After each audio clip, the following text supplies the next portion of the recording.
গতকালকেও ছিনতাই হচ্ছে, প্রতিদিন রাতের বেলা চিন্তা হচ্ছে। আমরা যে হটস্পটগুলো আছে এই হটস্পটগুলোতে পুলিশের কন্টিনিউ তাদের বসে থাকার কথা ছিল। আমরা এর আগে টোল বা চেয়ার দিয়েছিলাম, ঠিক আছে, পুলিশ সদস্যদেরকে। তারা একটু 18 জন পুলিশ ছিল, নিয়োগ ছিল শুধুমাত্র এই রাতের বেলা ডিউটির জন্য। তারা এটাকে সরিয়ে নিয়েছে।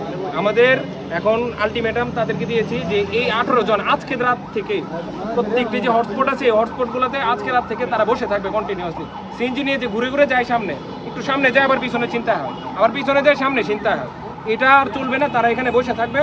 আর তাদেরকে আমরা আলটিমেটাম দিয়েছি 3 দিন। 3 দিনের মধ্যে ভৈরবের যত ছিনতাইকারী আছে তাদের কাছে অবশ্যই তালিকা আছে, তারা জানে কিভাবে তাদেরকে ধরতে হবে, সেটা তারা জানে। 3 দিনের মধ্যে তাদেরকে ধরতে হবে এবং আজকে রাত থেকে যেন আর একটা ছিনতাই না হয়, এটার আলটিমেটাম আমরা দিয়ে আসছি।